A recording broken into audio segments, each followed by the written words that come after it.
renderings so that you could see everything. Again, I apologize. On a subdivision, I've never shown renderings. Maybe it's my fault. But my suggestion would be if everybody would love to see the renderings, I have no issues. We would love to present them. We would adjourn today and bring it back where we could show you these lovely renderings. That sounds good to me. Commissioner, Oh, Lord. Commissioner Jewell. Yeah, I'm happy you said that, Council, because this is a major subdivision. It's not a minor subdivision.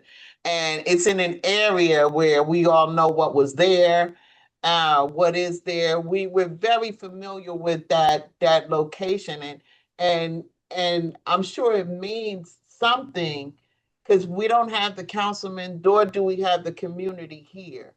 And we're listening to you. Of course, we believe you, but yeah, you can, you know, it would be a good suggestion to adjourn and to come back with at least some renderings. Okay, thank you. Madam Chairman, I guess I move to adjourn so that I could come back with the renderings. All right. Madam Planner, I see that your hand is up as well. Thank you. Very quickly. Just when you come back, Mr. Velosi, will you just confirm the lot widths for several of those that we have identified and how the measurement happens 6 feet from the front lot line? So that's all. I have nothing more to say other than confirmation of that. So we get all the variances if there are any. Thank you. I'll gladly have everything submitted to your office. Thank you. Can we look at a date, Ms. Hussein? Yes. The next available date I have is March 9th. Is that sufficient? Madam Chairman, that's more than sufficient. I only request that you told the statutes and if I don't have to re-notify the public. We'll preserve notice. Thank you, Madam Chairman. All I right. wish everybody a happy holiday, and I'll see you next year. And to you. All right. See you soon. Same to you, sir. Thank you so very much. Beautiful. All right. The next application is CPB 25-38. The address is 1489 through 1495 McCarter Highway, and that's Marsha Moore again. And there she is. And good evening. For the record, Marsha Moore from the law firm of Post Pollock on behalf of the applicant 1489-95 McCarter LLC. Just want to make sure that my team is in. I don't see anyone. Bring in Adnan Khan, Jennifer Palermo, Lee Klein, and John McDonough.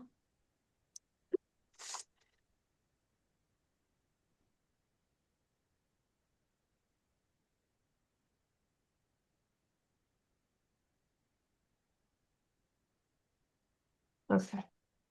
All right. So I'll begin. Just briefly, we were before this board in July of this year. This is an application as identified as 1489-95 McCarter Highway, also known as 24-28 Oriental Street, and identified as Block 566, Lot 1. The property is in the Riverfront Redevelopment Plan subdistrict where the use is permitted. The property itself has been used as a warehouse. This application, it's a 3-story warehouse. This application proposes to add a 2-story addition to do a mixed-use property with 32 residential units. 32 multifamily residential units with parking. We are seeking preliminary and final site plan as well as a number of C variances, the majority of which we testified that are existing. That's respect to the lot size. We are also seeking variance for not stepping the building back, side yard, lot coverage, impervious lot coverage, transparency, the parking I mentioned, on-site trees we agree to comply with, and also the parking space and all the illumination. I did reference a number of reports that we were agreed to comply, and just by way of background again, that report was the planner's report that's dated July 9th, as well as the engineering report that's dated July 16th. And we also agreed to comply with all the conditions, but we were seeking some waivers. At that time, my architect, Jennifer Palermo, testified, as well as our civil engineer, Adnan Khan, also testified, and our planner, our traffic engineer, Lee Klein, also started the testimony. The board raised some concerns because this property is located adjacent to McCarter Highway, whether or not DOT would permit a barrier or fence along the highway. You'll notice that this matter has been adjourned a few times, and that is a result of where we were waiting for a response from DOT, whether or not they would permit the installation of that barrier access based on comments, I believe, from Commissioner Baez and at the time, the chair at the time. We have received communication for DOT that they will not allow us to put any type of barrier in the right of way for DOT because they have jurisdiction. Our engineer Adnan Khan has had further communication with Charlie Traficante, and we will be addressing that conversation that we had, or the email communication that we had directly from DOT, that they would not allow us to have access or install a fence or barrier along the McCarter Highway. Again, just briefly, what was discussed is that this property has been a warehouse. It's been vacant for some time. The use itself is permitted. We are seeking variances, the C variances or existing nonconformity. So what I would like to do, if the board has any additional question, is first to recall Mr. Adnan Khan to discuss his communication via DOT, then bring our traffic engineer and then our planner. My entire team is here tonight if the board has any additional questions, but we did have direct testimony from an architect to give an overview of what the project entails. Thank you. Madam Chair, if I might swear in the witness. Yes. Mr. Khan, do you solemnly swear the testimony about to give this board shall be truthful? I do. Thank you. Please state your name and affiliation for the record. Adnan Khan, AWZ Engineering, and I'm the project engineer for the project. So, Mr. Khan, before I begin, if you could share your screen and just show the board the area that we're discussing. I know you presented testimony, but it has been July. I did have an opportunity to review the Zoom meeting, and for the, I believe, majority of the members were at the prior meeting, but I just wanted to refresh the board's recollection of the area that we're discussing currently. Sure. Actually, this plan is not the plan that was submitted. This plan was prepared for DOT when we put our initial request for the fence, but the site plan didn't change. The site plan, site improvements are the same. So if the board wishes, we can mark it as an exhibit. Yeah. So if we can, yes, I would say that. If we can mark that, my record reflects that this would be A2. If we can mark it as A2. And Thank you. we'll consistent of one page, and if you can just identify what we're marking, Mr. Khan. Yeah, it's actually the site plan, which is identical to the site plan that was originally submitted and reviewed by the city. The only change we made is based on our meeting last time, the board meeting last time, as the board requested a fence along the frontage of McCarter Highway, which you can see I'm moving along my mouse, that we prepared this for DOT. And we submitted to them for their comments to make sure, like, if they would allow us to put a fence as requested by the board. So the only thing that you see different is the fence location and some call outs to indicate what kind of a fence it will be. And so But the that rest of the- proposed fence, is that within the jurisdiction of, and just for the record, it's just New Jersey Department of Transportation is what we're referring to as DOT, just for the record. That is correct. Yes, that is correct. So yes, that is correct. Like, I believe that was the comment. There is an existing guardrail that runs along McCarter Highway in front of our property. So I believe the discussion we had during the last meeting was to add a fence next to the guardrail, so along the entire frontage. So we were showing this this fence location, and we prepared this plan and exhibit, and we submitted to DOT. And they reviewed it after, I would say, a couple of months. And finally, we got an answer from them about a few weeks back. And they says, like, it's not, they won't allow, and actually I can read their exact email, which says that and this email is from Ms. Kinari Patel from DOT, dated November 12th, 2025. And it's a one-statement response, which says, I checked with our region office for installation of the fence within NJ DOT right-of-way. We do not permit such installations within NJ DOT right-of-way since this is a non-standard item. So that was her response. And she basically responded back to our request. So what I gather is, and I think the DOT is taking a position that they're not going to allow any kind of fence or barrier within their right of way. And I think that was one of the discussion item where we left the last meeting when board was debating, like we should go to DOT first and get their response. And if we can certainly provide a copy of that email, but I just have it for purposes of a letter from or email from Kanar Patel dated November 12th, 2025. For the record, if we just have that marked as A3, and I'll provide a copy for the council's record and also for Madam Secretary. Okay.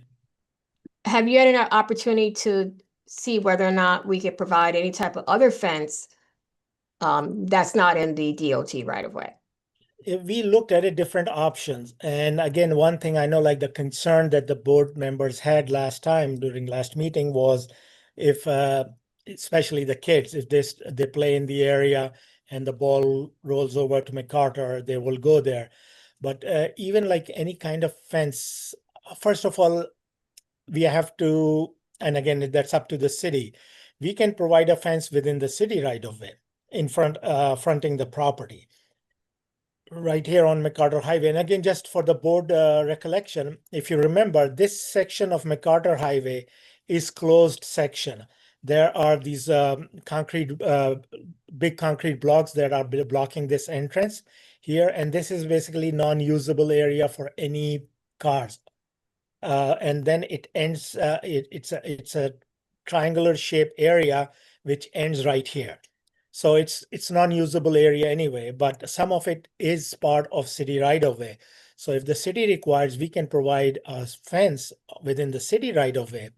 However, it's my opinion, it's going to be a fence to nowhere because it's not going to serve the purpose that the board is intending as far as the safety, because the rest of the McCarter Highway within this block and the adjacent blocks is all open.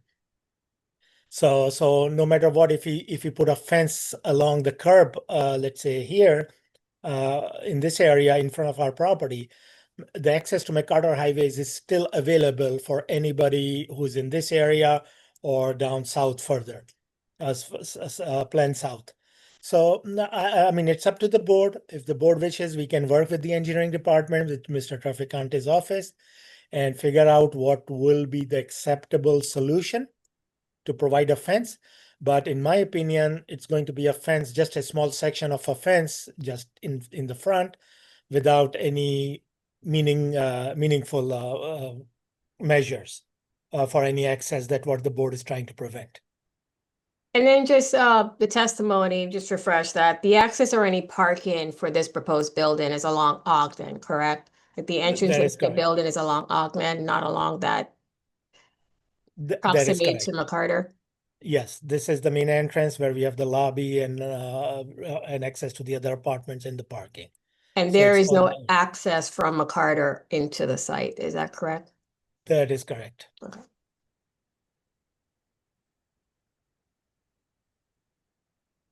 I have nothing further, Mr. Khan. Thank you, Mr. Khan. If you could relinquish the screen. Sure. Commissioners, do any of you have questions for Mr. Khan? I do, Madam Chair. Yes, Commissioner Bias. I do remember that we was discussing that about it, and I did request the DOT fence, and I had to talk to DOT. But you're talking about putting a fence in there. What kind of fence do you put? I mean, how far from the building is that fence that you're trying to put? Is how far? How far down that fence did you say that you wanted to mention? And what kind of fence? Is that going to be metal or concrete or regular? If I understand your question, you're talking about what we proposed for the DOT plan? No. For the DOT, you already told me that they did not approve it. Okay. Right. I talk about, you say you can provide a fence from the city. How far from the building that fence that you're trying to put is going to be?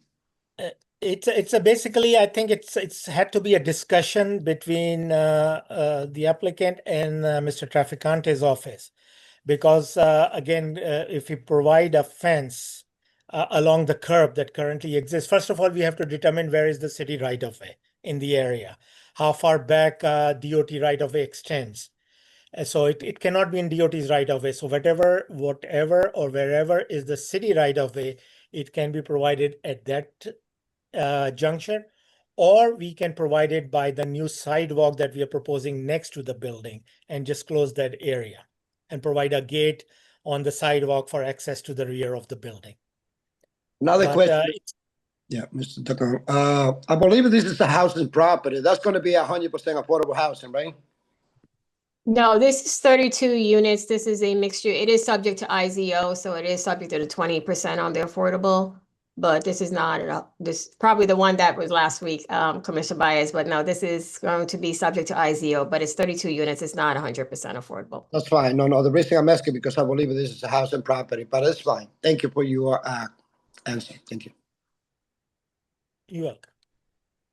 And I'm not going to say please to put a fence in there because commission is going to be pull my cheese, so you're not going to say please. Okay?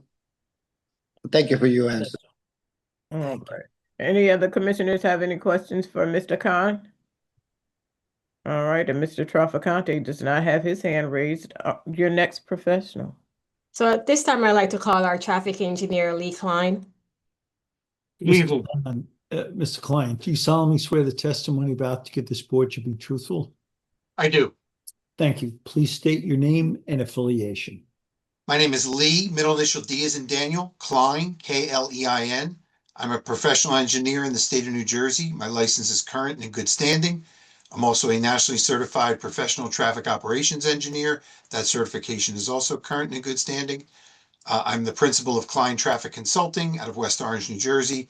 I've been accepted as an expert in traffic engineering and transportation planning, well over 150 planning and zoning boards throughout New Jersey, including this board. You're accepted by the board, Mr. Klein. Thank you, Madam Chairwoman.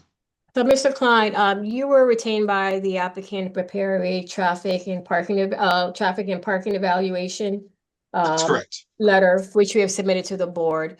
If you can just start by giving us an overview of your report, and there is some comments, a report from Mr. Traficante that wanted us to address some comments that was dated July 16th of 2025, and then specifically address those comments. Thank you. So I prepared a traffic engineering and parking evaluation report dated March 28th, 2025. And in that report, I did a trip generation calculation of the 32 proposed units to determine the weekday AM and PM peak hour traffic, 1 hour between 7 and 9 in the morning and 1 hour between 4 and 6 p.m. My table 1 summarizes the trip generation numbers. We're expecting to see 32 units of mid-rise multifamily housing to generate 3 trips entering, 9 trips exiting, for a total of 12 trips during the 1 peak hour during the morning, and 8 vehicles entering, and 5 vehicles exiting, for a total of 13 during the weekday PM peak hour. Then we looked at the parking requirement, and the parking requirement for 32 units is 32 parking spaces minus the 3.2 or 3 credit for the EV, brings us down to 29 required parking spaces. We are proposing 10 parking spaces, so we're deficient by 19 parking spaces. So I did a parking study in the area within 500 feet of the property on Oriental Street, Ogden, and Mount Pleasant Avenue throughout the area within 500 feet.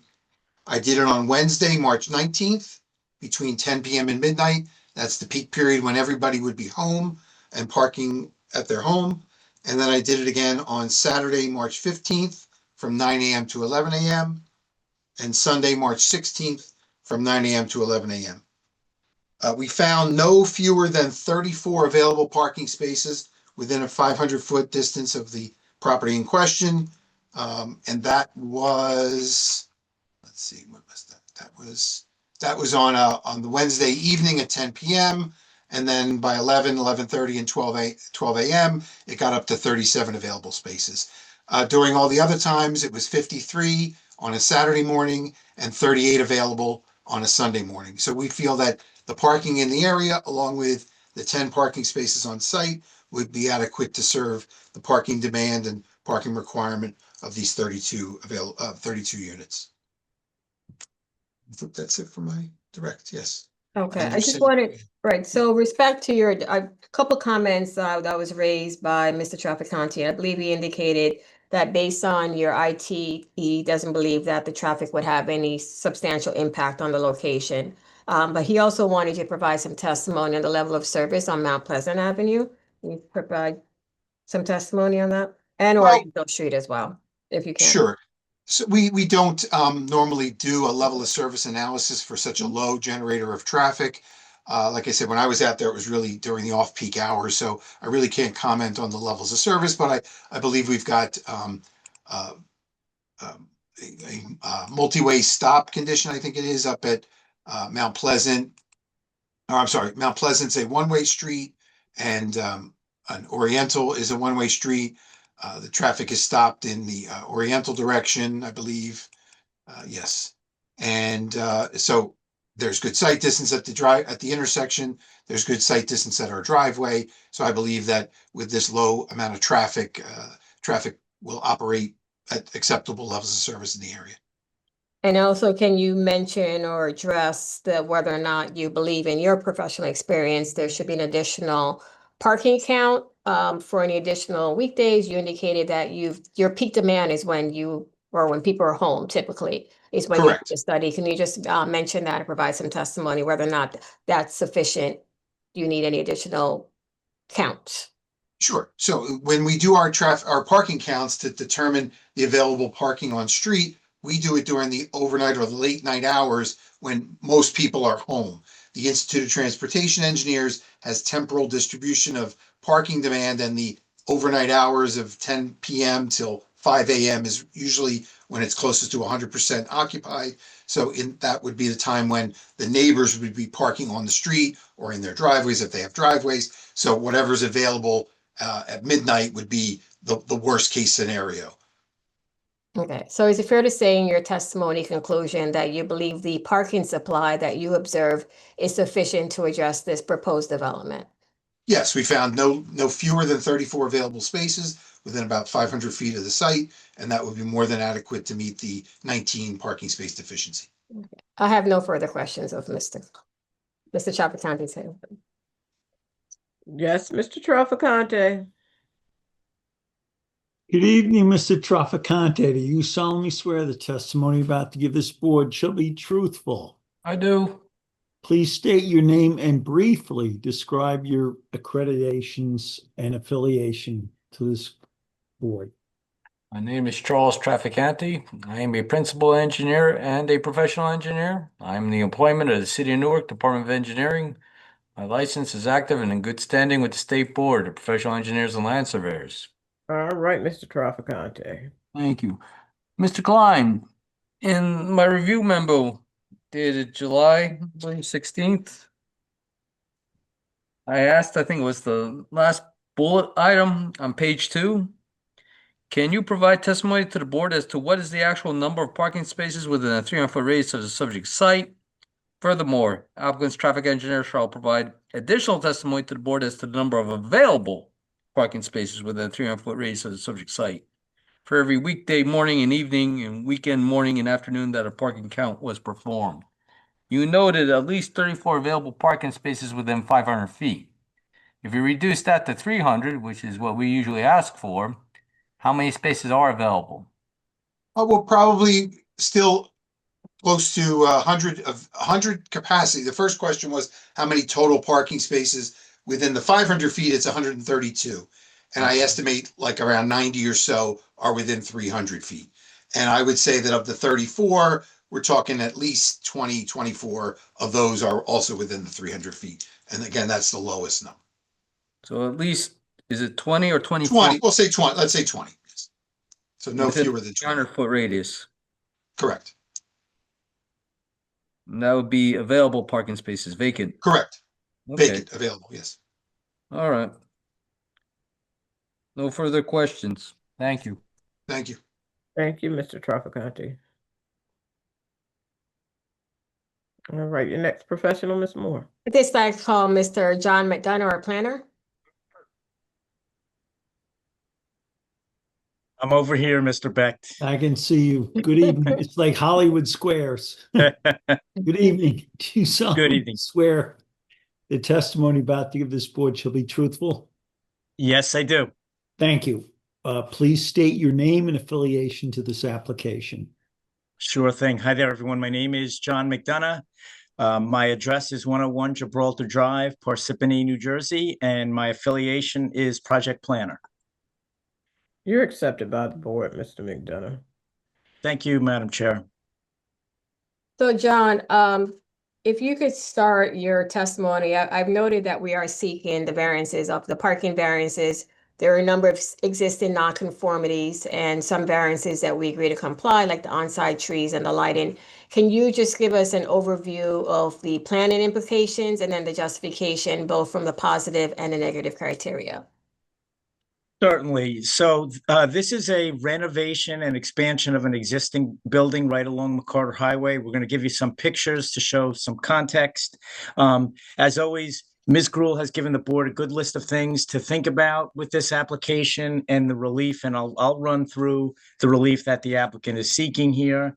It's a nice, thorough report, and we'll make sure we hit the points in it. But with your permission, Madam Chair, I'd like to just share screen here.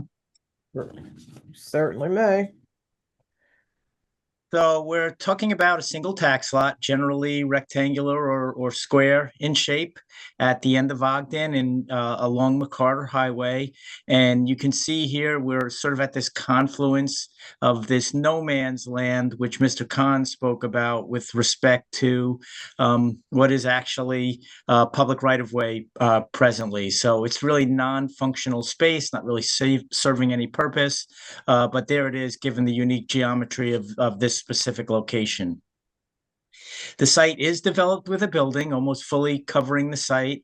It's a good building. It's got good bones, as we like to say. The applicant's going to reuse it and adaptively reuse it and then put 2 additional floors, which would be within the height parameters of your ordinance. There's a step back requirement, which the applicant is asking relief for.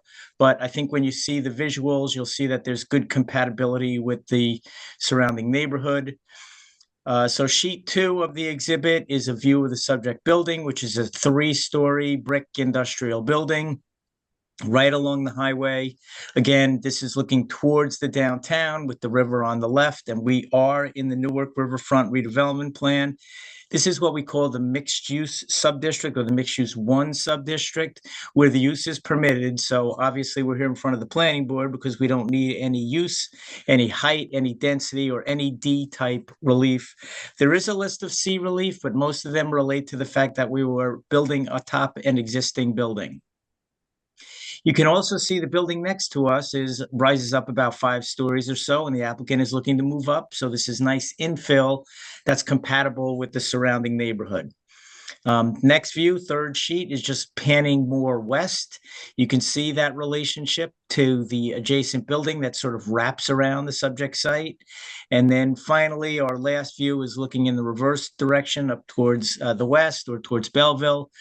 And again, what you see in this photograph is what will remain, will be renovated and expanded upward another 2 stories for good integration with the surrounding neighborhood. In terms of the relief here, there's about a half dozen or so list of variances that are in Ms. Gruhl's report. We're just going to take them one by one. The first is the lot size at 7,319 square feet, where 7,500 is the minimum that's required. That's 97.5% compliance. So it's very close. It's an existing lot. There's adequate capacity to handle the building of this size because the building is there. And also, no relief is needed for the lot area per family. That would have triggered a D variance that would have sent us over to the zoning board. So notwithstanding the fact that we need some very minor lot area relief, we think that's certainly justifiable under the balancing test here as a better zoning alternative. Building height is going to be 5 stories, but it has no setback, similar to the building that we see adjacent, sort of continuing the forms of what's around us. The side yard setback at 1.1 foot, where 3 feet is the minimum required, is an existing condition.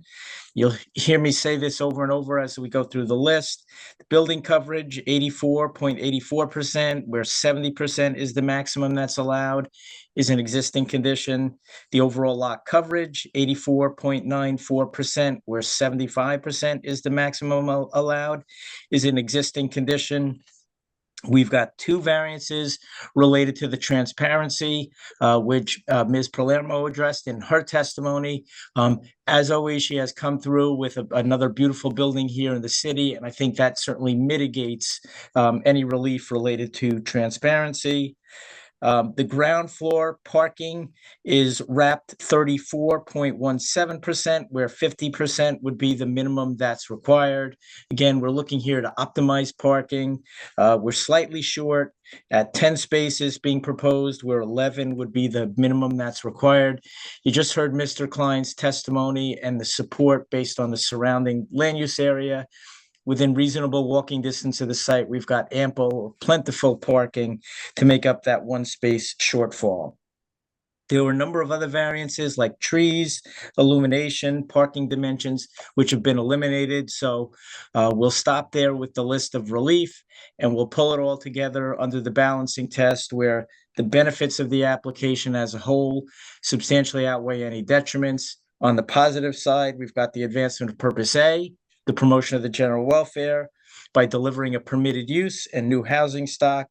Purpose M, the efficient use of land through adaptive reuse of an existing building.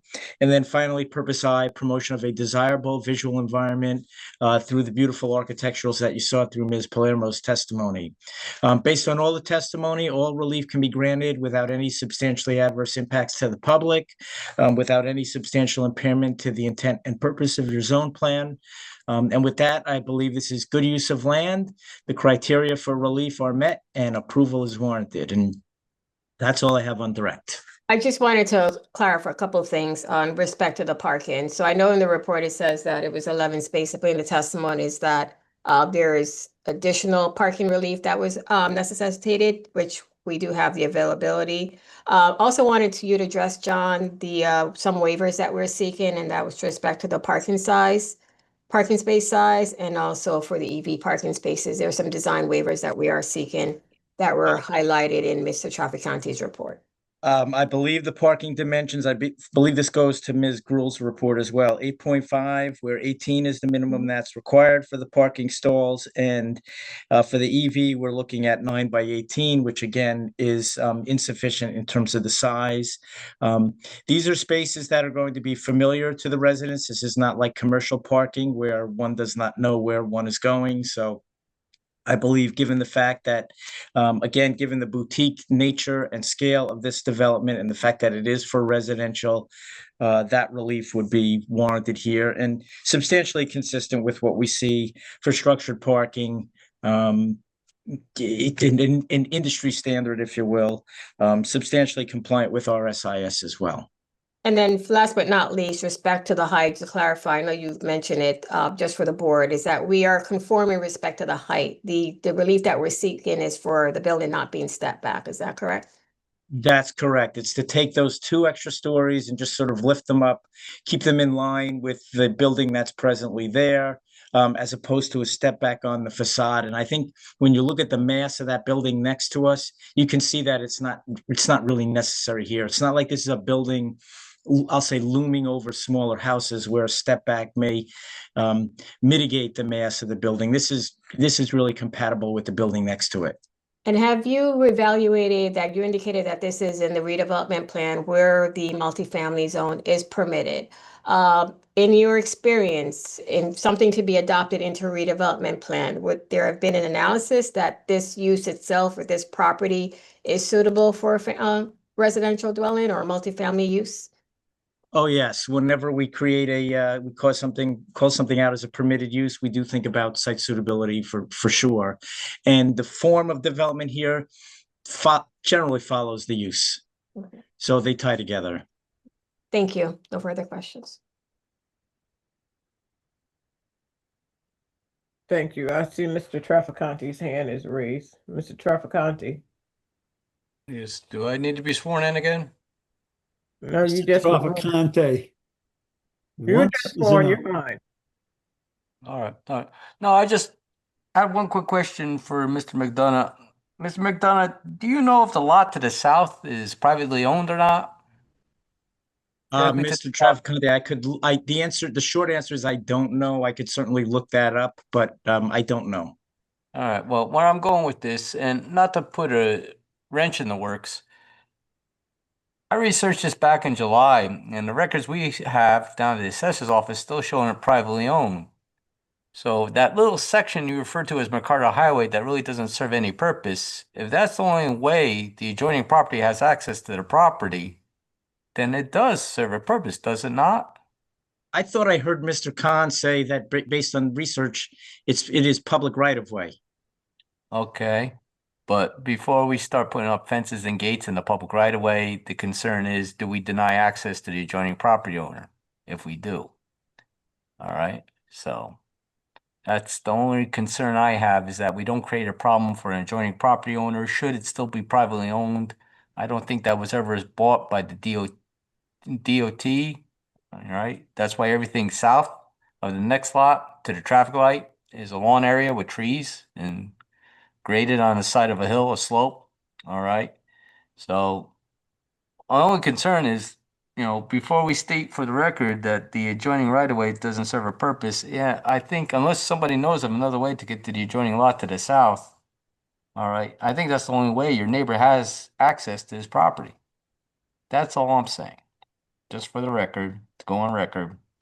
All right, before anyone has an idea about putting all these fences in, the concern is, what does that do to the adjoining property owner? Should it still be privately owned? Again, last time I checked was 5-6 months ago. It may have changed. Don't know. Who knows? Maybe the DOT made an offer. Don't know. But the question still stands. What happens with the adjoining lot to the south? Is it still privately owned? And if so, how do you provide access to it? That's all. No further questions. All right. Do we have a response? Anand, do you know? Mr. Khan? Sure, yeah, I can respond to that. As far as the survey information shows, it's privately owned lot. So it is not owned by DOT. And Mr. Traficant has a very good point. Like if we put any kind of barricade or fence, that might prevent any future access to that lot, because that's the only access I see based on the survey. So it sounds as if we're conceding not to put a fence in at this time. I think that's probably might be the way to go.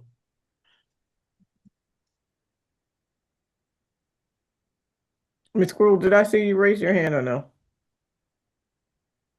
You're muted. I'm sorry, Madam Chair. No, I did not raise my hand. Thank you. You're welcome. All right, so that concludes your testimony. Ms. Moore? That concludes my presentation. I have no further witnesses. That's correct. That's correct. Okay, so commissioners, do any of you have any questions with regards to this application? All right, seeing none, if there are any members of the public have questions with regards to this application, please raise your hand or press *9 and we can bring you over to the panel.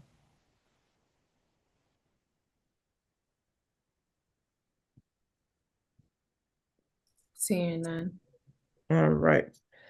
Seeing that there are no questions from the public or from the commissioners, would someone like to present the motion?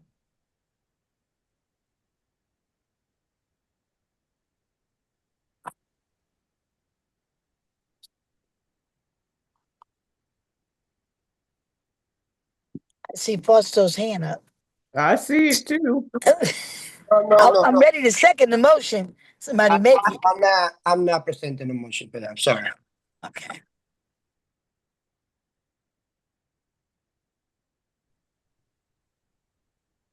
I make a motion that we approve the application as submitted. Thank you, Commissioner Jordan. Second. All right, so the motion is presented by Commissioner Jordan and seconded by Commissioner Scott Roundtree. Roll call, please. Commissioner Jordan, Yes. Commissioner Purdy, Yes. Commissioner Baez, No. Commissioner Timmons, Yes. Commissioner Da Silva, Yes. Commissioner Roundtree, Yes. Commissioner James. Yes. Miles is absent. Commissioner Austin, Yes. Madam Chair. Yes, thank you. Your application has been approved. All right, thank you so much. And I wanted to say it's a pleasure working with everyone. Looking forward to 2026. I'm not finished for the year yet, but I'm finished with this. So thank you again for your time and the comments. I appreciate it. See you next year. Happy New Year. Thank you, ma'am. Happy holiday. Happy Happy holiday. holiday to you as well. Thank you so much. Holiday. Thank you. All right. Number 6, CPB 25-92, 438 to 440 Peshine Avenue. Techie Construction, represented by Mr. Souter.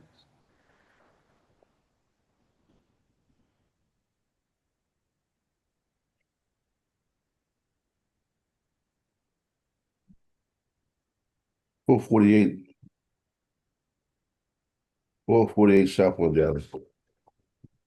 Florida area code. 438 Peshine Avenue.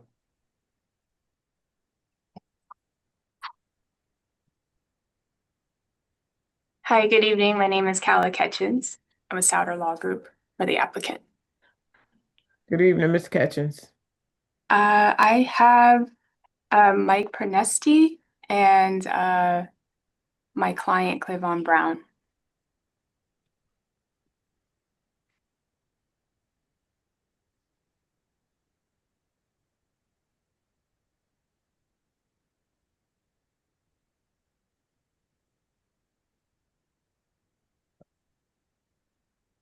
Yes, ma'am. All right, thank you. Thank you all. Hope everyone's having a great evening. My name is Kala Ketchens. I'm the attorney for the applicant, Techie Construct LLC. The application is proposing to merge two existing lots, lot 28 and 29, and then subsequently subdivide the merged lots into two new regularly shaped lots, lot 28.01 and 28.02, both 2,500 square feet each, located at 438, 440 Peshine Avenue in Newark. There is no site plan approval required. However, we do have some draft renderings available for your review. And I would like to call my first witness, Mr. Pernesti, just to go over the specs of the survey. Thank you, counsel. Mr. Pernesti, do you solemnly swear the testimony about to give shall be truthful? I do. Thank you. Please state your name and affiliation to this application. My name is Michael Pronesti, Pronesti. I am the licensed surveyor for this application, and I prepared the subdivision. Mr. Pernesti, is your license current Yes, it is. and in good standing? Yes. All right, you're accepted by the board. Thank you. Should I share my screen? Yes, please.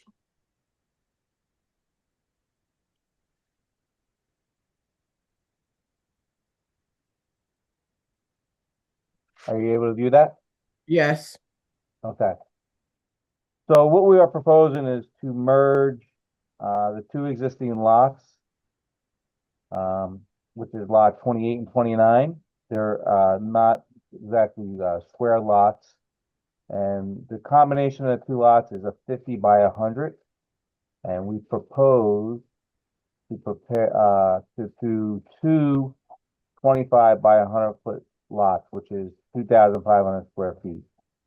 With this subdivision, there'll be no variances. Everything will conform. And that's pretty much it. Thank you. I have no further questions. Okay. If we can reclaim the screen, Mr. Pernesti.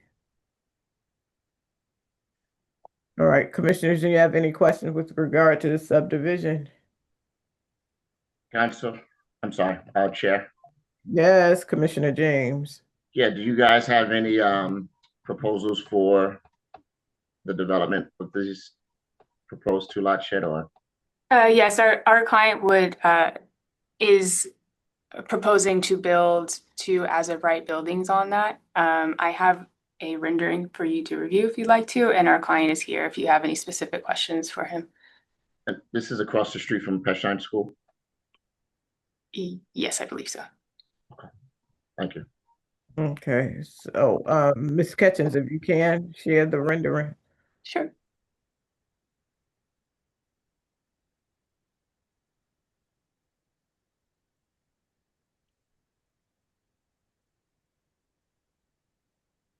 Are you able to see my screen? It's loading. There it is.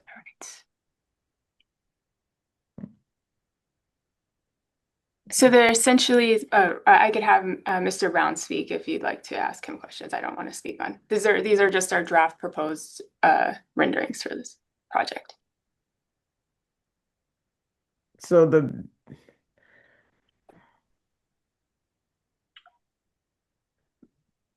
Chair, tonight you're just looking for subdivisions, correct? You're not looking to. yeah, no, right. We just wanted to see what it looked like. Thank you. Right. Okay. Thank you. All right.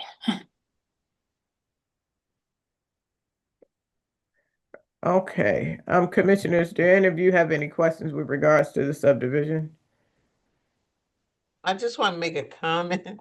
Just Yes, because I ma'am. saw the rendering, I'm happy there's it looks like what looks like a garage Yes. in the rendering. Thank you. Thank you, Mr. Brown, for that. All right, if there are any members of the public that have questions with regards to this subdivision, please raise your hand or press *9.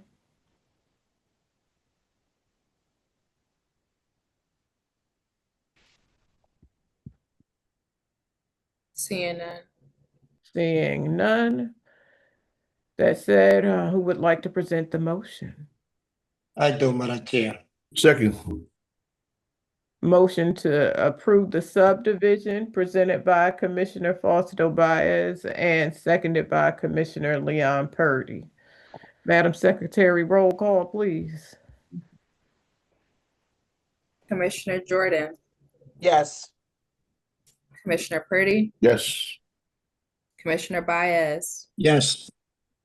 Commissioner Timmons, Yes. Commissioner Da Silva, Yes. Commissioner Roundtree, Yes. Commissioner James. Yes. Miles is absent. Commissioner Austin. Yes. Madam Chair. Yes, your subdivision has been approved. Thank Great. you. Thank you so much. Happy holidays, everyone. Thank you. Enjoy. Happy To holidays. you. Thank you. All right. Thank you so very much. Application number 7, CPB 25-49 is 84 through 86 Speedway Avenue. Attorney is Ryan Linder.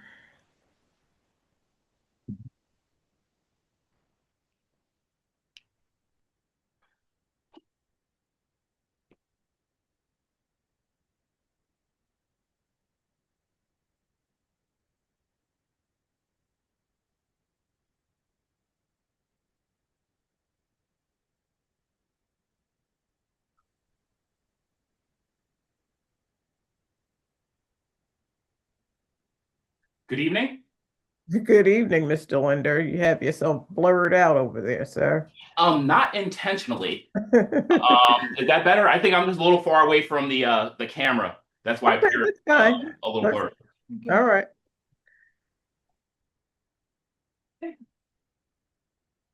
Good evening. My name is Ryan Linder. I'm with the Marin Linder Law Firm. We represent Haven House LLC in connection with the application that is pending before the board this evening.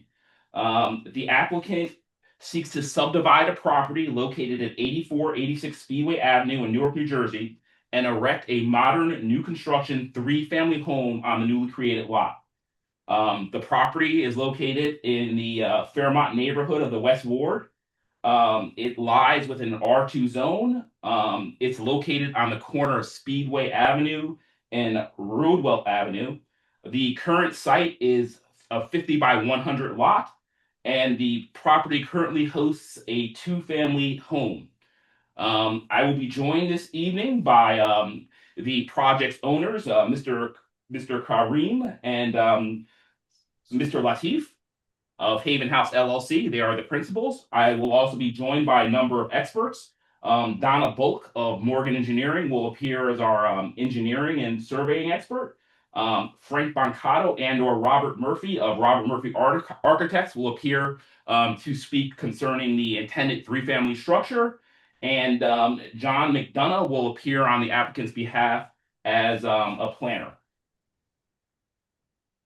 So with that being said, the applicant would like to call Donna Bullock as its first witness. All right.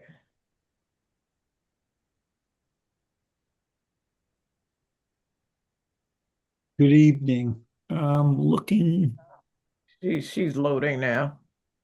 Okay.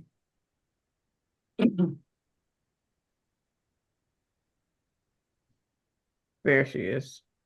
Good evening, Ms. Bullock. Do you solemnly swear the testimony about to give this board shall be truthful? I do. Thank you. Please state your name and affiliation for the record. Donna M. Bullock, Bullock. I am the professional engineer who oversaw and helped prepare the minor subdivision and the site plan set. For my experience, I've been doing professional engineering testimony in front of boards, mostly Monmouth, Oceans, and Middlesex counties over the past 25 years. I am a project manager at Morgan Engineering, and my license is current and valid. Ms. Bullock, you are accepted by the board. Thank you. Ms. Bullock, were you retained by the applicant in connection with this matter? Yes, I was. And in what capacity? To prepare a two-lot subdivision from one lot, and then one lot would retain the existing structure, and the vacant lot would be developed as would be developed as a multifamily home. Okay, and are you familiar with the various submissions that were made in connection with this matter? I'm sorry, the various. Were you familiar with the site plan and the surveys that were submitted in connection with this matter? Yes. Okay. And were those submitted under your firm's seal? Yes, they are. Okay. Could you tell the board a little bit about the survey that was conducted? Sure.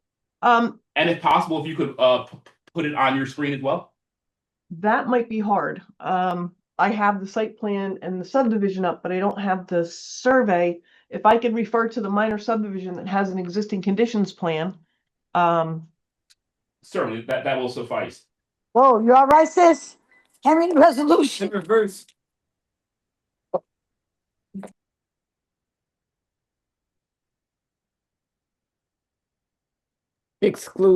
Please excuse us. Oh, certainly. So if I could share this sheet. Please. Make sure I got the right one.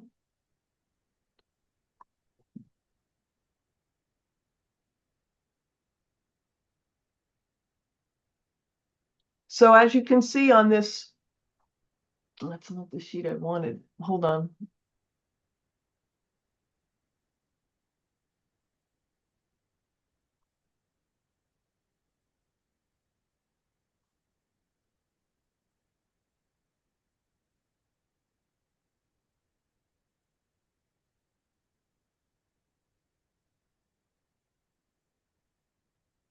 I don't know what's happening now.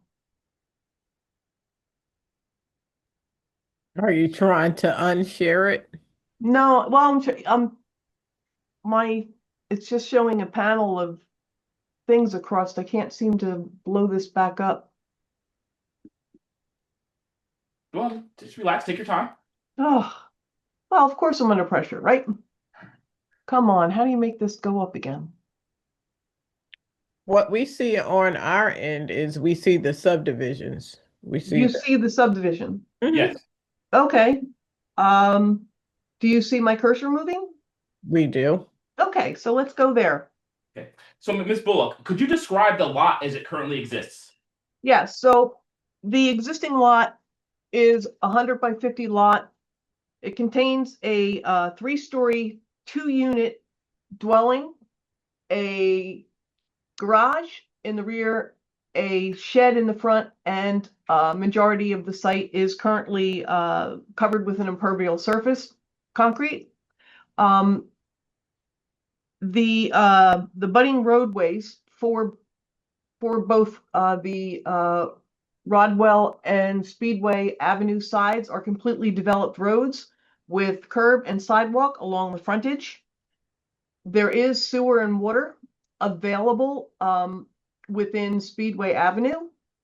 The survey indicates the boundary survey was performed on 8/1/2025, prepared by Morgan Engineering, and basically the surrounding properties Share are the all screen and flip it residential like that. use, and there's no environmental constraints on the property.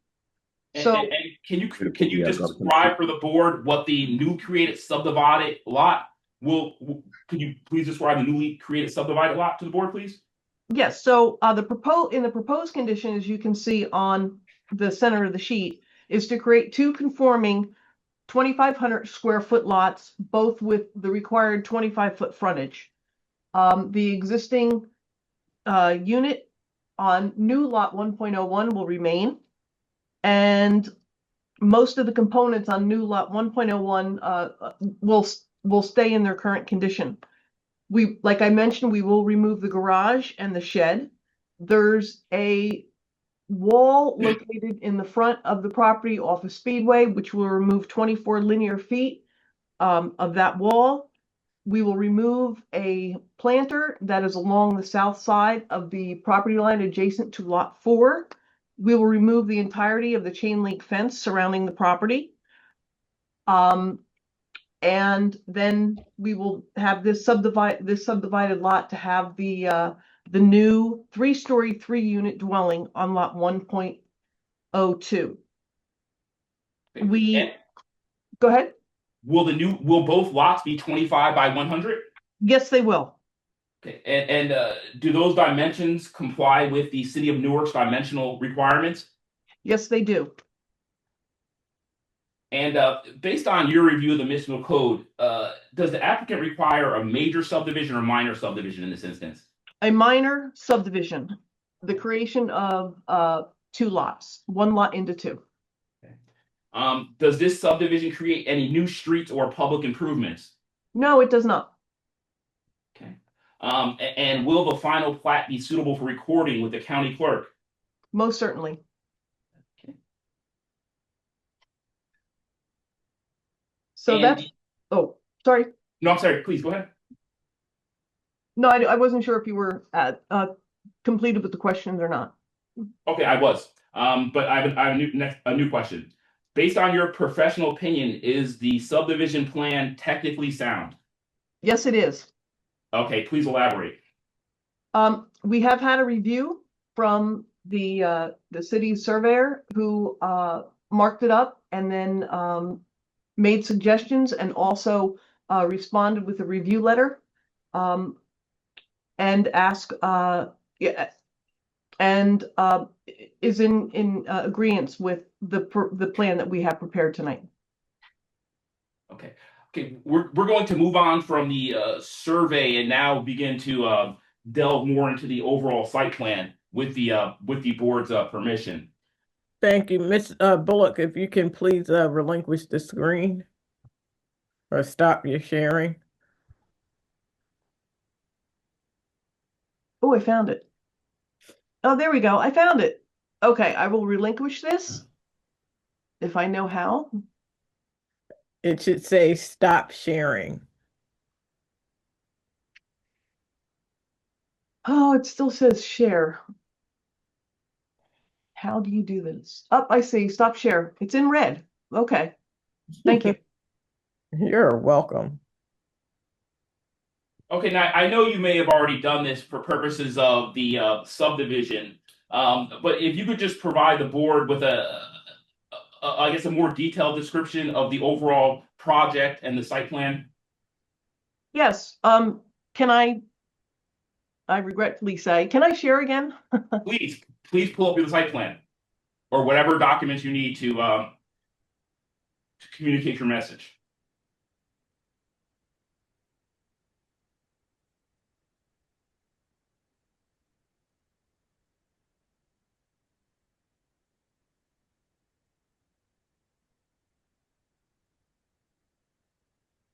Do you see the site plan in front of you? Yes, we do. Okay, so basically what it is like we just mentioned, we're providing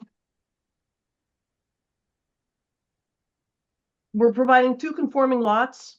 And once we have removed the garage and the shed, you can see on this plan on sheet 2 on the right side for site layout and landscape plan, what we provided was a 18-foot wide parking access easement that's going to go from Rockwell through new lot 1.01 into the rear of lot 1.02, providing two 9x18 parking stalls. We can now look at the existing home on lot 1.01, and it's a 2-unit residential dwelling to remain, and it's a permitted use. We have added a parking space to the rear of the property. We've added a tree planter in the right of way, and we've added a new vinyl fence going along the common line between 1.01 and 1.02. That's the existing lot conditions. So the construction of the new 3-story, 3-unit building on lot 1.02, also a permitted use. We provide a staircase off of Speedway Avenue for access. We have the 2 concrete parking spaces in the rear. The remainder of the lot will remain gravel. We have AC platforms at the rear of the building. We will add the storage bins for the recycling and the trash, which will be located in the rear of the building. In association with this construction, within the right-of-way, we will be removing the depressed concrete curb within the full frontage of the new lot 1.02, and we will be taking away a 3-foot wide strip of the concrete sidewalk to allow for a secondary tree planter within that area. And we will replace the depressed curb with full face curb and road restoration. And that brings me up to a few things to comment for both lots. The parking criteria for this use is 0.5 spaces per unit, and we have 5 units.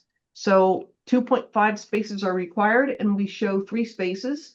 Again, 1 in the rear of the existing building and 2 new spaces in the rear of the proposed lot 1.02. We will revise our lighting design to conform with the city ordinance requirements. And I mentioned we will add the refuse location in the rear.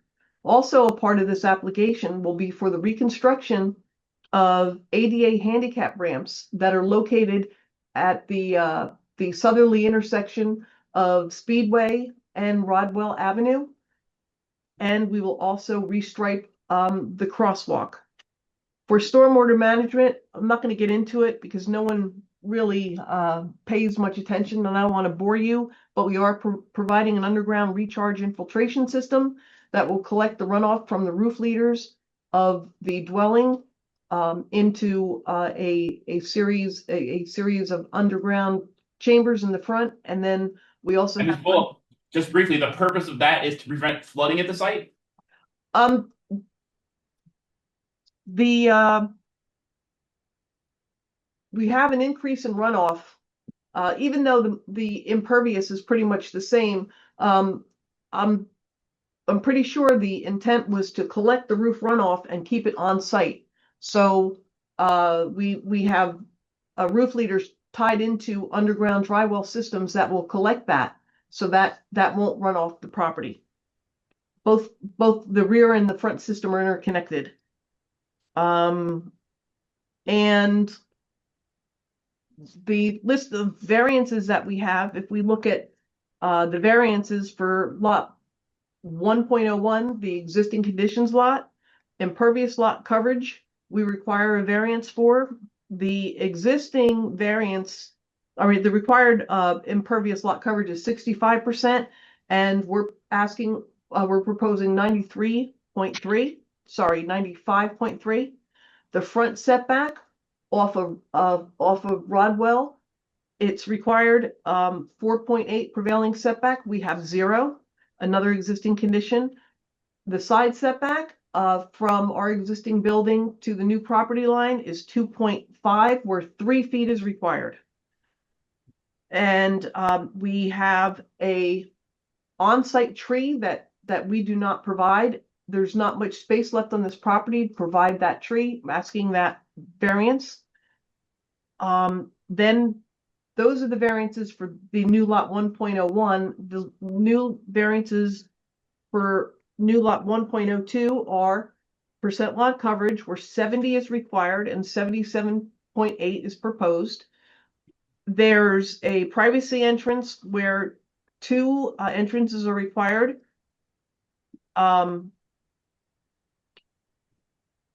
And we have 1 entrance into a vestibule in the front. We are providing a tree out in the right of way, but we are not providing the on-site tree that's required. And with the illumination, we require that you have 1 to 5 foot candles required within 5 feet of the entranceway. We're going to work with our lighting experts to make sure that we comply with that, so that will not be a variance that is needed. And with that said, that's pretty much the bulk of the plan. If I move on to the plan set, we have the underground recharge system we're talking about. I believe another aspect is that we might be retaining the percent lot coverage over the allowable.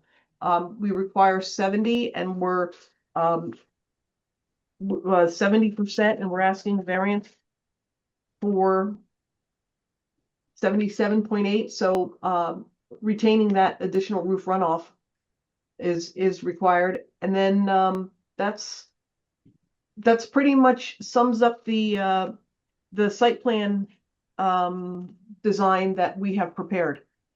If anyone has any questions or like me to address anything further, feel free to ask. Just a quick question, Ms. Bullock. So is it safe to say that the project owner has taken steps to mitigate water runoff to adjoining properties? Yes, to avoid that, yes. Okay. I have no further questions for you. I don't know if the board does. Thank you, Ms. I'll see the floor. Thank you. If you could please give us back the screen so that I can see. Stop share. Getting good at this. That's right. We're all gonna learn something tonight. All right. Right. Mr. Traficante. Yes, Madam Chairwoman. You have your hand raised. All right. All right.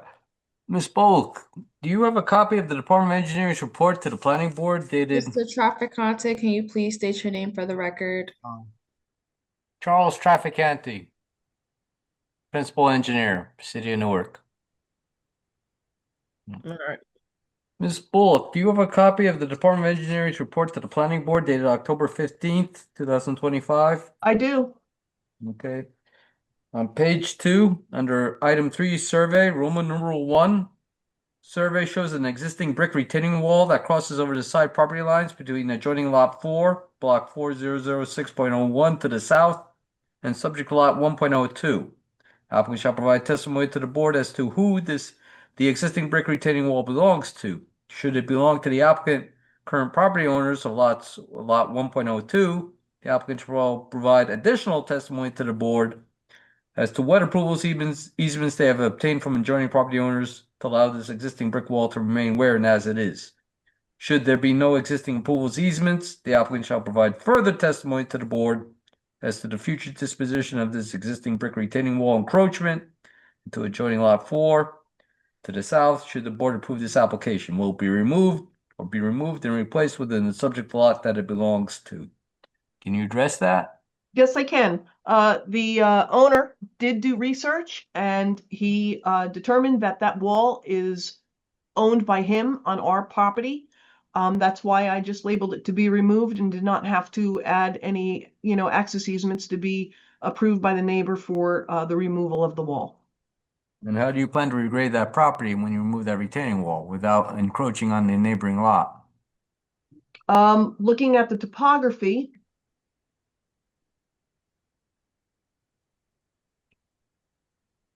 we do show new grading for the site. Of course, now we don't know how to zoom in.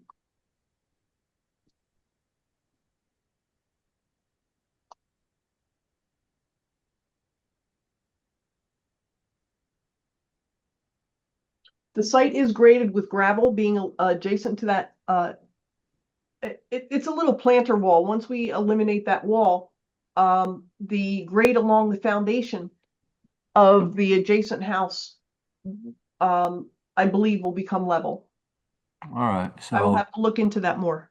all right, but your intent is to grade to the property line, not to the adjoining lot. Correct, yes. Okay, all right. Second question. Again, page 2, item 3, survey, Roman numeral 2. Survey shows an existing fence, brick wall, and concrete curb along the north side of subject lot 101, block 4006.01, that encroach into the public right-of-way for Rodwell Avenue and Speedway Avenue.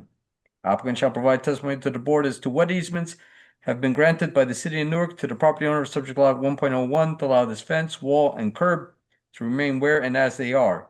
Should none exist, engineering department recommends to the board the applicant be required to provide additional testimony to the board as to the future disposition of this existing fence, wall, and curb encroachment should the board approve this application.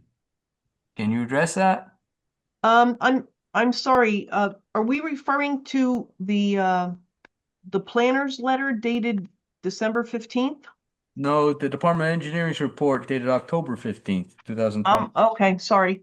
Page 2, item 3, Roman numeral 2. October 15th.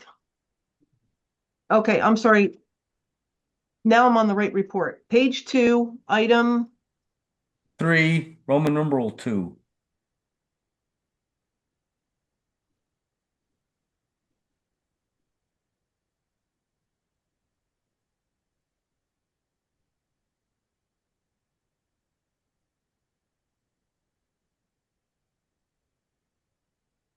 Madam Chair, if I could be helpful, perhaps I can direct the question towards counsel, the applicant.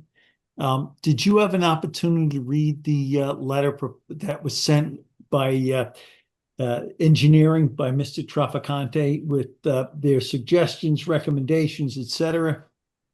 I did, and I also had occasion to read the most recent report submitted on December 10th as well. All right. So I guess at the end of the day, do you agree to comply with the conditions that were set forth in said letter?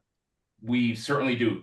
I can answer that. I did take this letter and revise the whole entire site plan set and resubmit for this board review, addressing 85% of the comments in that letter, which was quite extensive. It was 9 pages long. So my revisions that were presented recently with this latest revised plan in front of the board, revised 11, 21, 25 of the site plan set, do incorporate a majority of the items within that letter. If I may, I got that report, but I got it too late. All right, not enough time to review it. So that's why I'm working off of the report from October 15th. That being said, and I want to make sure we're referring to the same report because the attorney referenced the December 10th memo. We never prepared the December 10th memo. That might be from the planner or the water and sewer, but Department of Engineering last report is October 15th. That being said, can you comply with all the comments in that report by the Department of Engineering dated October 15th, 2025 to the Central Planning Board? Ms. Bull. Comply with all of the requirements. it's not a hard yes. That's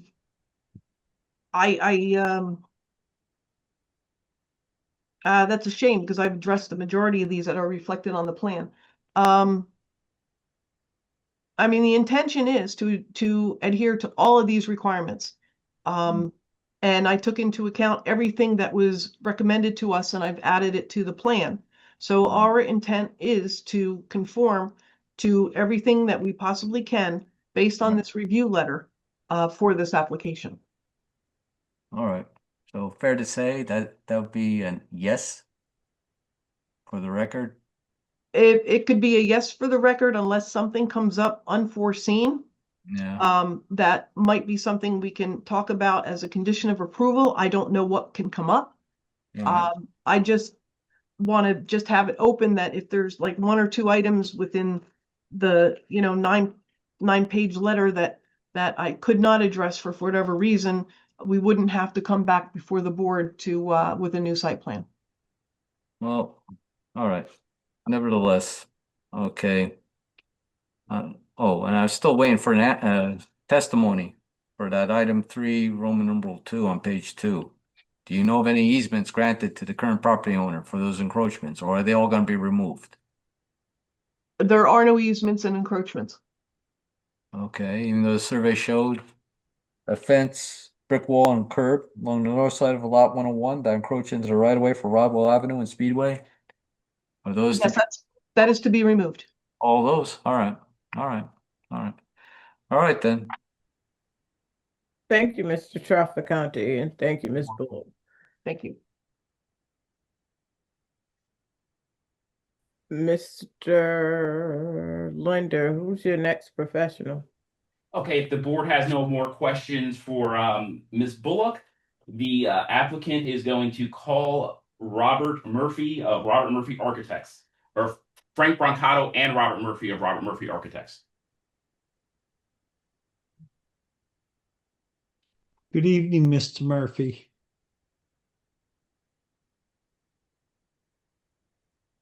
Mr. Murphy, can you raise your hand so I can add you as a panelist? And any other members of this team, please just raise your hand so that you can be brought on.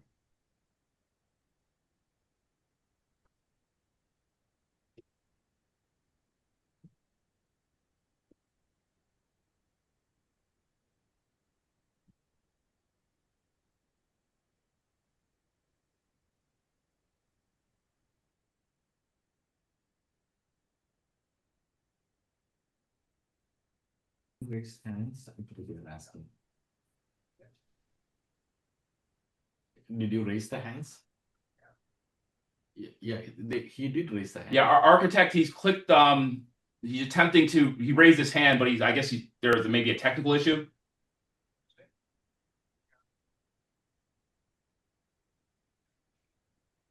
All right, there he is.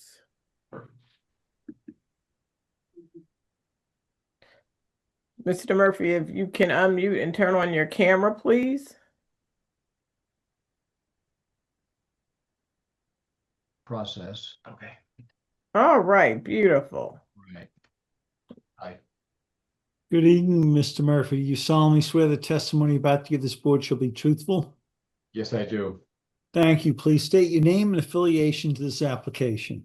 Robert Murphy, architect. I am the project architect for this project, and my license is good standing and invalid, New Jersey license. All right, you're accepted by the board. Thank you. Mr. Murphy, were you retained by the applicant in connection with this matter? Yes, I was. And in what capacity? As the architect of record to prepare the plans for this new three-story, three-unit structure. And are you familiar with the submissions that were made by your firm in connection with this matter? Yes. Okay. Could you please describe the project to the board? Sure. It's a approximate 19-foot wide by 60-foot long, three-story, wood-framed multifamily house. Each level has one apartment with 2 bedrooms each. Vinyl siding, flat roof. Brick front brick facade. brick front facade for aesthetics. Balcony at the front. Hmm? Balconies, first and second. We have a balcony in the first and second floor. Just slab on grade, no basement. How would you say the design of the property relates to the surrounding properties in the neighborhood? Well, it fits in. It's predominantly a 3-story, 2-story units in the immediate area. So it definitely fits in with the local architecture, so to speak.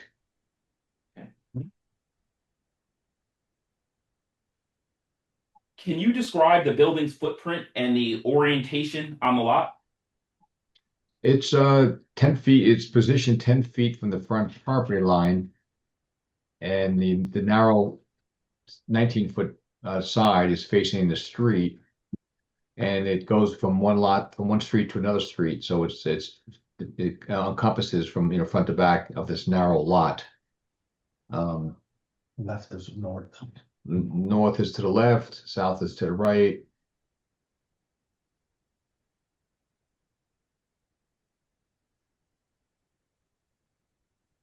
And how many stories is the proposed building? It is there's no basement, like I said. It's a slab on grade, so it's 3 stories above the ground. No elevator, just 2 bedrooms apiece. Each unit, 6 bedrooms total, 3 stories. It will be sprinklered, the building. May I interject? Mr. Linder, let me ask, Mr. Murphy, do you have a rendering of what you intend to build? Yes. Yes, we have some drawings we'd like to show. Yeah, if you could be so kind as to post those. Excuse me? Yeah. If you could be so kind as to put those on the screen. Yeah, I have my project manager here for this Thank job. Frank will help us do that.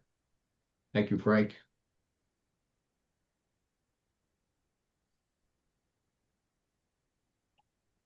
Can you see them? Not yet. Want to sit down, Frank? Yeah, let me sit down there. You can see them? Big now. It's loading now. I think they're loading. Okay, we can see them. Okay, so what could you tell the board what you just posted on the screen? Elevations. So we have the building elevations. On the upper right side is the front view from the street. As you can see, we have a balcony and brick fascia, flat roof. It's technically a flat roof. It has a slight pitch to the rear to shed water. It's technically a flat roof. On the left-hand side, the top, that's basically the side elevation, left side. And the other big elevation in the bottom of the page, that's the right side elevation, which we have gray vinyl siding on the 2 sides and the rear. The front, like I said, will have brick. Gray color. So a gray color, black trim around the windows, Black railing. and black railing. So we think that the color scheme, it will be very nice, very nice addition to the neighborhood. Could you tell the board a little bit about the landscaping that will be provided for the site? That's the site. That is the site engineer, the site who will describe the shrubbery and or new trees that are required for this project. You just have In your opinion, We're just doing does the planned building comply with New Jersey's Uniform Construction Code? Yes. Yes. Are there fire separations provided for each dwelling unit? Yes. Yes. Could you tell the board how the egress is going to be handled for each unit? There will be, of course, an entrance door to the outside. To the rear, we provide a fire escape on each level. So each unit has 2 means of egress. One at the front, one at the rear. One in the front and one at the rear. Are you familiar with the board's comments concerning our application, specifically their comments concerning an insufficient number of primary entrances? Yes, I am. And could you offer testimony on that subject? We have two, one primary. We have two, each unit has one entrance. In the front? The front and the back. So theoretically, they have two each. So theoretically, there are two each. Two is required by code. And two is required by code. So we do meet the minimum requirements required by the code. Okay, so it's your understanding that you do have a sufficient number of primary entrances, correct? Correct.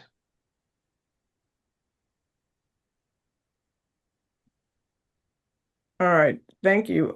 This is the only rendering that you are going to share as the architect? Yeah, yes, sir.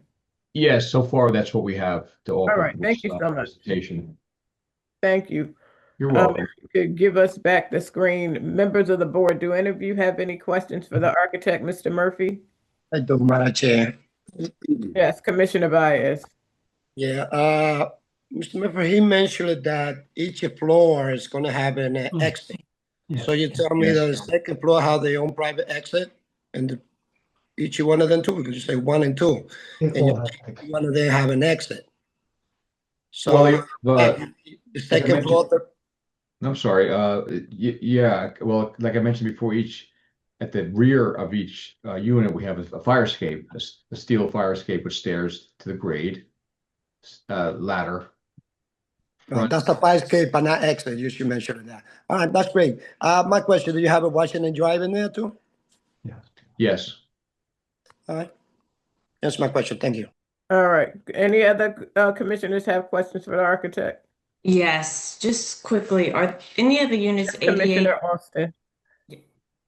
Are any of the units ADA compliant? The ground floor is. All right. I see Ms. Gruel's question, hand is raised. I want to ask, is this a sprinkler building? Or are we just dependent on a fire escape in event of a fire emergency? He actually, we did it's sprinklered, and actually the fire escapes are not required. That's an extra. That they're not required at all because it is sprinklered. All right, thank you. But we, for safety reasons, we'd like to, include that. Thank you, Mr. Murphy. Ms. Gruel. Thank you, Madam Chair. Could you address the transparency requirements for both buildings? We had noted that in our review memo for both the 2 and the 3 proposed. Yes, we did. We've addressed that. Well, can you testify to that? We fell short. The windows do not meet. They're less than required. The windows that we have, are sufficient for light and air by code. So we gave the minimum amount of light and air for the each usable window, each occupiable room. But it does not meet, it's below the minimum required. So per your codes, your local codes. The left is 10%. Will you comply with our comments with regards to providing transparency and our other comments with our memo? Will you comply with those? We can provide a response. We can provide a response. We don't comply. But we don't comply. Oh, I understand that, but we don't have details for that. So if you will comply with what we're asking for, then that's fine. Thank you, Madam Chair. Yes. You're welcome. All right. Thank you, Mr. Murphy. Mr. Linder, if you could call your next professional, please. Certainly, thank you. At this point in time, the applicant would like to call John McDonough as an expert in planning. Good evening, Mr. McDonough. You're accepted by the board. Thank you, Madam Chair. Good evening, Mr. McDonough. You solemnly swear the testimony about to give this board shall be truthful. Yes, I do. Thank you. Please state your name and affiliation as it relates to this application. My name is John McDonough, and my affiliation is the project planner. Yes, Mr. McDonough. Okay, Madam Chair. Ryan, you want to lead me off or just take it Certainly, away? certainly. Good evening, Mr. McDonough. You were retained by the applicant in connection with this matter, correct? Yes, I was. And in what capacity? As the project planner. Okay, and are you familiar with the various variances that are required by the city of Newark in connection with this project? Yes. Again, Ms. Gruhl laid them out very well for the board. Okay. In her report. Can you offer testimony as to how this project qualifies for those variances? Yes, I can. If I may, Madam Chair, we're going to go right to the screen share like we usually do. Please do. Okay, so we've got some good context here. This is going to be a 3-slide exhibit. You've got a corner lot, 50 by 100, so it's 5,000 square feet. It easily subdivides into 2 fully conforming 2,500 square foot lots. We're in the R2 zone where 2-family and 3-family are permitted uses. So we've got an existing 3-family. We've got an existing 2-family. We've got a proposed 3-family, 2 fully conforming uses in the zone, 2 fully conforming lots in terms of the overall lot size. What's nice about this application is that it's corner lot. It's already got a curb cut on Rodwell Avenue, so we can come at it in terms of parking from the side. We're not going to have parking in the front. And this lot is right at the edge of the border with Irvington. As you can see, that's what this red zigzag line is here. So we're right at the edge of the community, right by the Garden State Parkway. Speedway runs parallel to the parkway, and that's where our road frontage is. This is what the site looked like back on a nice, much warmer day back in October, looking from Speedway. We got a site that is essentially, as you can see, is a missing tooth. We're going to fill this void in here with a building that's compatible with the surrounding area. It's actually a very beautiful building that will blend well. We're going to retain the existing building, which is also very nice. Again, that's the 2-family, and we're going to fill this with a 3-family, which is a permitted use. We're going to get rid of all this concrete that you see over here in these structures that our engineer testified to. And then on the side street, looking back down south, there's our existing building to remain. We're going to come in with parking off the side street, and we're able to utilize both sites for parking without impacting the front. So this is nice infill development that will be compatible with the character of the area. In terms of your zoning, we're in the R2, 1 to 3 family zone district. It's permitted use. Each one of these lots are going to need relief for lot coverage. Interestingly, for the 2-family, the maximum allowed is 65%. For the 3-family, the maximum allowed is 70%. Both of these will technically be over that. On the left, you're going to be at 95.3%. On the right, you're going to be at 77.8%. But clearly, that's an improvement over a purely paved piece of property now. So we're actually greening up the site. All of the relief related to the building on the left are existing conditions. And again, they're laid out in Ms. Gruhl's report. You've got a front yard setback of 10.5 feet along Speedway, where the prevailing is 7.7. It's an existing condition. We're not moving the building any closer to the street. Likewise, over on Rodwell, the same thing. We're at 0 feet, where 4.8 would be required. That driveway width that you see on the side here is at 16.8 feet, where 10 feet is the maximum that's allowed. And then you just heard the testimony about the primary entrances, how this will meet building code in terms of the entrances on the existing building. In terms of the proposed building, again, it's just coverage. It's a setback of 10 feet where 7.7 is prevailing. But this is going to form a nice couplet here with the building that's already there. So very similar setback. And other than that, we're looking at a fully conforming building on the new lot there. So very good, efficient infill development here. On the positive side, we're looking at the promotion of new housing stock. We're looking at the promotion of efficient use of land and a desirable visual environment. That's purposes A, I, and M in the land use law. That's our positive criteria. We have a significant absence of negative criteria here. No parking relief, no height relief, no density or other relief as well. So this is a good application from a planning standpoint. It's a good infill development. It'll fill that missing tooth there. Relief can be granted without any substantial detriment to the public or without impairment to the zone plan. Based on all the testimony, I believe the criteria for approval are met, and therefore this project warrants approval. That's all I have on direct. Mr. McDonough, one more question. Would you say that this proposed project is consistent with the municipality's master plan? Yes, I would. No further questions. Thank you. Thank you, Mr. DeLunder. Commissioner James. I have two questions. One, is there color rendering for this proposal? And two, how many trees are you insufficient? I believe I saw a tree variance. I'm going to go back to our engineer. I heard our engineer say we're going to eliminate the tree relief. I'm going to have to circle back to our engineer in that regard. Okay. Don, are we still looking for tree relief here?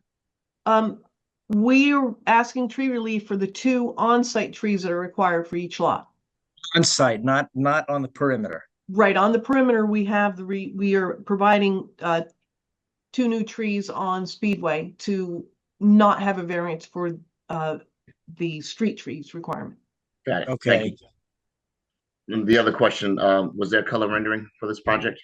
I never No, remember seeing a site the plan. only thing I have, Commissioner James, is the same thing you just saw, which is, I could zoom in on it if you need me to, but it's actually a nicely detailed brick building.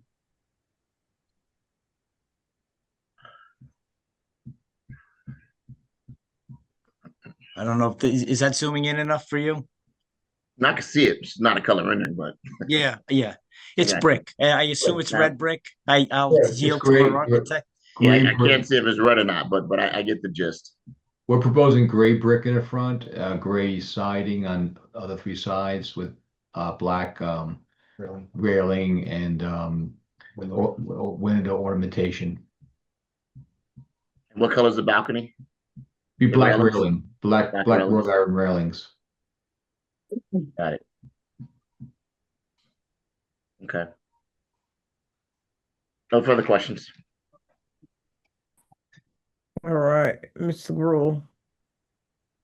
Thank you, Madam Chair. I just want to, Mr. McDonough, I just want to make sure that you are getting all the variances or requesting all the variances that you need. And I'm still not quite sure whether the transparency, from what I understand from your architect, you may need variances from the transparency requirements. So I think we have to make sure that we know what we need, where the variances are necessary, so this board can entertain those variances if necessary. And just in addition to that, I understand that you do need a variance. It's an existing condition. I just want to double check for excessive driveway width, and that's an existing nonconformity. But I just Yeah. want to confirm you agree with that. Yes, thank you, Susan. I have here 4 categories of transparency that the applicant does not comply with. I can give you the general numbers, and I don't know if our architect can give more precise, but on the street facing facade on Rodwell Avenue, Are we talking about the 2-family or the 3-family? I think both. I think both of these, all of these would be ×2. I don't know the precise numbers, but it would be on the street facing facade on Rodwell Avenue. We're less than 20%. Actually, Okay. that's only going to be the existing building because the new building doesn't face Rodwell Avenue. That's where, okay, so that's. And then on Speedway, Yep. we do have 2 buildings facing Speedway. Less than 30%. Again, I don't know what those actual numbers are, but it's less than 30%. On the non-street facing facades abutting lot 1.02, we're less than 10%. And then on the non-street facing facades abutting Irvington, we're less than 10%. Those are the 4 categories of relief. In your table, Susan, it says unknown, and if we're going to bundle the relief in, I think our applicant is asking for all 4 there. And the justification would be that it meets building code transparency, light trespass requirements. Thank you. And I assume the architect will provide the details exactly why, but at least we now Yes. know that there will be variances for that. Now, are there any variances for the proposed 3-family as it relates to transparency? Yeah, that's what we're talking about. Yes. Yeah. Sure. Yes. Oh, yeah. I think those 4 categories of relief that I just gave, actually the 2 categories of relief on non-street facing facades would carry over for both. And again, we'll give as a condition of approval here, we'll give you that little table of the relief that we're seeking. That's fine. I just want to make sure that that we get the variances on the record for purposes of this hearing. And then you can provide the details as such. So your non-facing, your primary front facade for the 3-family would require a variance as well? Yes. Correct. Yes. Yes. Okay. And the non-street facing facade abutting lot 4, that also would be a variance? Yes. Yep. And the last one, abutting Irvington, that would require a variance as well, correct? Yes. Less than 10%. Okay. Okay, great. Thank you very much. Thank you, Madam Chair. You're welcome. All right, at this time, if there are any members of the public that have any questions with regards to this application or the testimonies, please raise hands or press star 9. We have one. All right, good evening, Ms. Jewell. Ms. Jewell, you'll be sworn by our attorney, Mr. Beckton. After that point, you'll have 3 minutes. Good evening. Do you solemnly swear the testimony you're about to give shall be truthful? Yes, counsel. Thank you. Thank you. Please state your name and address for the record. My name is Joel Baskerville, 44 Norwood Street. All right, you may proceed, Ms. Baskerville. No, it's Mr. Baskerville. Mr. Baskerville, pardon me. It's okay. I have a few questions, but I'll make them quick. My main concern is the flooding due to the fact that it's by Garden State Parkway, which floods quite a bit, and there will be 95.3 impervious lot. And I believe that I heard the only drainage system will mainly just to be for like to make sure that the water doesn't run off the property, but no mechanism to prevent flooding. And also the lack of trees is also a problem, considering, you know, that just contributes to the lack of water, well, lack of place for water to go. So I guess I just wonder how they plan to help with that. It's one of my questions. That completes your questions, Mr. Baskerville? Oh, no, I do have other questions, but yes, simple ones. The bedroom sizes. Yes, the bedroom sizes, what sizes are the bedrooms, as well as how far apart are the 2 houses? And that completes my question. Bedrooms are approximately 10 by 12. The bedrooms are approximately 10 by 12. The rear. Who's speaking? Architect Robert Murphy.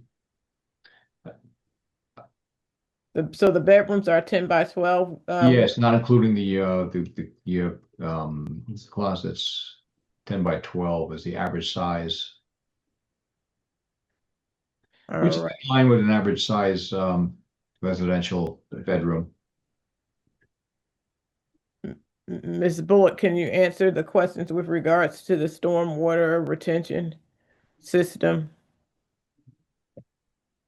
Yes, I'm pulling up our stormwater report to see the exact criteria that we use for storage.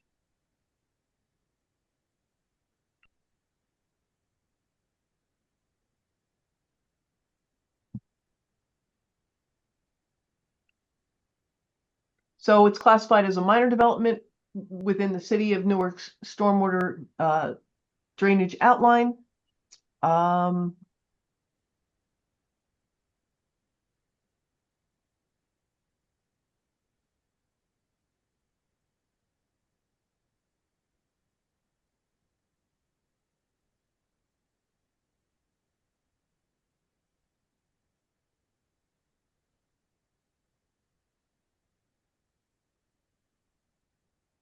So we are containing all the runoff from the proposed lot.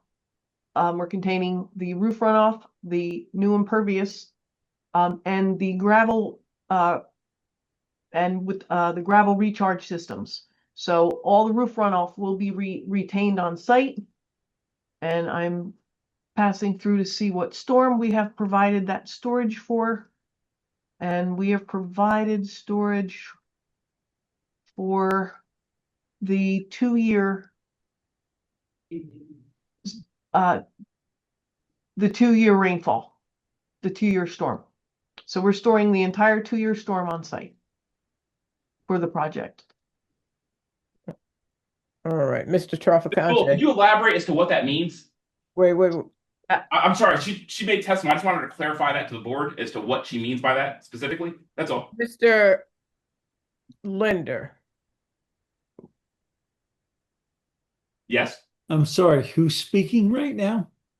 No, I was asking if the witness could provide a little more additional detail about her last comment. That's all. All right, no, who's actually speaking? That's all I'm asking. It was Donna Bullock, the applicant's engineer. We just want you to introduce yourself, Right. Mr. Linder. Oh, I'm sorry. Ryan Linder. I was speaking. Okay, this is not a give and take. We have a question and answer situation. So is the woman finished answering or asking her questions right now? All right, I believe That's there was a Mr. question posed by a member of the public, and I was just asking her to provide additional detail. That's all. I'm sorry. Okay, I just didn't want this to be a free for all. That's all. No worries. I could expand Mr. Baskerville, your time had elapsed. So we were just having her to respond to your questions. So if I can continue, so we are providing underground recharge system for the 2 and the 10-year runoff. That's the amount of runoff that in inches that would occur for a 24-hour period. So for a 24-hour period for the 10-year storm, that's a rainfall of 5.38 inches. And for the entire impervious area on new lot 1.02, we are storing that in underground chambers that are under the proposed parking in the rear, and also that are proposed in another facility in the front. So since it's a minor project, since it's not a major project, we're not required to adhere to anything like the BMPs. And if it was like a whole new site plan with detention basins, but we have on our own incorporated these stormwater systems for the 2 and the 10-year storm, which is typical with what the soil erosion and sediment control agencies require when evaluating a site for the soils conservation districts to look at the the criteria. So they require a 2 and a 10-year. So we have also provided a 2 and a 10-year storm storage and recharge requirement on site. Thank you. Mr. Traficante. Charles Traficante, City of Newark, Department of Engineering. If I may, Ms. Bullock, even though it's a minor development, you are proposing infiltration. We thought it was detention. Is it infiltration or detention system?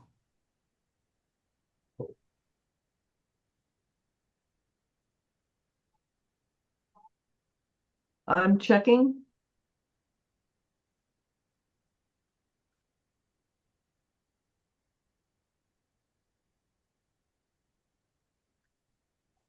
Yeah, our hydroclad, yeah, it looks like it's detention.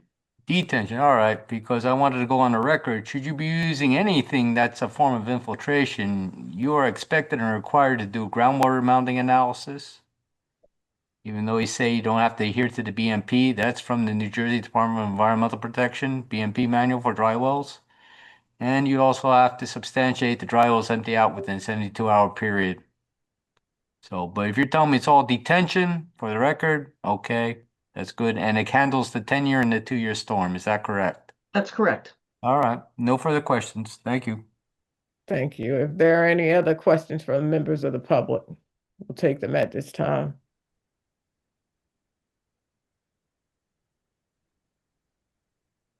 Seeing none. All right. Given that we don't see any more questions for the public, no more questions from members of the board, would someone like to present a motion with regards to this application CPB 2549?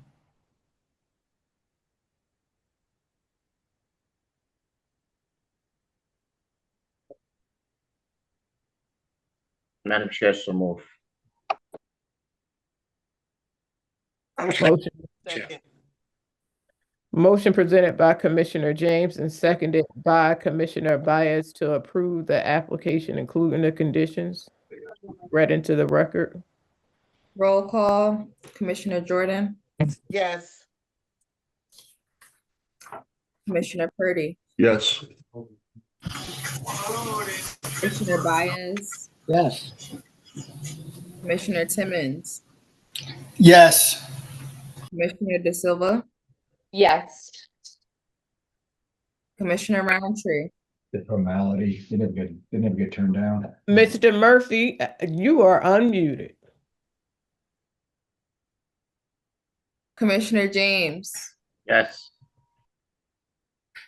Commissioner Miles is absent, Commissioner Austin, Yes.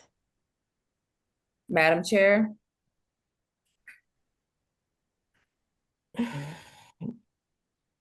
No. How about that? Your application still passes. Thank you and have a good evening. Thank you so much. Have a good evening.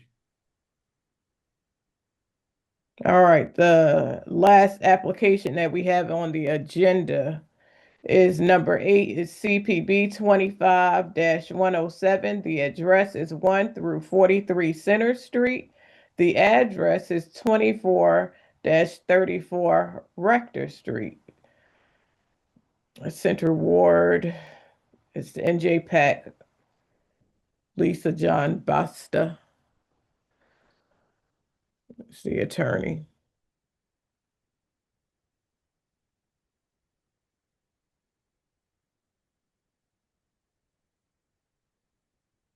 Professionals related to this application, please raise your hand. Hi, good evening, commissioners. For the record, my name is Lisa John Basta. I'm with the law firm Chiesa, Shahinian, and Jantomasi on behalf of the applicant. Good evening. Good evening. The application that is before this board this evening is seeking amended preliminary and final site plan approval. The board may recall that in 2022, this board approved a development on the NJ Pack campus for a high-rise building, a mid-rise building, and 15 townhomes. That project is actually currently under construction. The amended site plan application that we're seeking this evening solely relates to the 15 townhomes that were approved in 2022. In 2022, the townhomes were separated in 2 buildings. With this application, the applicant is proposing to maintain the 15 townhomes or 15 units and consolidate it into 1 building. With the consolidation, 9 additional on-site parking spaces are created. No new variances are triggered by this application. It is a conforming site plan. We have 1 witness tonight to go through the modifications, who is Alex Merlucci with the architectural firm Inglace. If it's okay with the chairwoman, I'd like to have him sworn in. Certainly. Thank you. Good evening. Good evening. Do you solemnly swear the testimony about to give this board to be truthful? I do. Thank you. Please state your name and affiliation for the record. Sure. My name is Alex Merlucci. I'm a partner with the firm of Inglace Architecture and Engineering. I have a bachelor's in architecture from the New Jersey Institute of Technology. I have appeared as an expert witness before this board and many others in this capacity. And your My license is current? Yes. And in good standing? Yes. You're accepted by the board. Thank you. And Alex, you did prepare the architectural plans that were submitted to the board in advance of tonight's meeting. Is that correct? I did, correct. Okay. If you can then walk the board through the proposal. Yes. I'd like to pull up an exhibit. Perhaps we could mark this, Lisa. Sure. If it's okay with Mr. Beck, we can mark the whole package as A1 and then provide a copy to the board secretary at tonight's meeting. Yes. Thank Great. you. Thank you. Good evening. I'll walk quickly through the changes. As Lisa indicated, we were previously approved for the overall site, and just to give you some context, we had approved the high-rise building located here on Center Street, the mid-rise building, and the area that we're focused on is just behind the high-rise building where the low-rise townhome clusters are proposed. Zooming into that spot, what was originally approved were 5 2-family duplex townhomes on the south side of the Mews. This is the Mews here in the middle, and this is the high rise at the bottom, as well as 5 single family on the northern side of that Mews.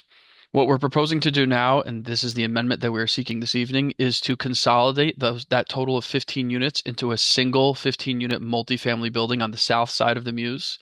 It would become a multifamily elevated building that appears as townhomes from the Mews. And what we would do is replace that the building on the northern side of the Mews. Again, the Mews is this plaza space in the center here with 9 additional parking spaces. No changes are proposed to the overall site circulation. It's just a simple expansion of the parking lot that was already approved. The building as proposed is 3 stories in height. You can see that this is a view from the Mews. You can see the high-rise building behind it. We're proposing a red brick 3-story building with direct entry units from the ground level that do give the appearance of a townhome access, similar to what was originally approved, with additional flat units located above and below. You can see the mid-rise building to the east or on the right side of the screen. This is a view of the entry along the side street. So I'll just go back to the site plan quickly. This is looking right here. So this is the lobby for the building, which would provide elevator access to all the units. All 15 units are ADA adaptable, as is required in New Jersey. And again, there is an elevator within the building that serves all the units. What you can see on the right side here is that high-rise building. And then I'll just walk quickly through the floor plan. So this is the ground level plan. You can see the entry to the lobby, the elevator, 2 stairs, and I'm going to go up to the next floor. This is the upper floor where you can see those entries, the direct entry units that you saw in that first rendering. And then the typical floors include a mix of unit types going up through the building. Within the building, we do have a total of 5 units per floor, 1 bedroom plus dens, 2 bedrooms, 2 bedroom plus dens, and 3 bedrooms.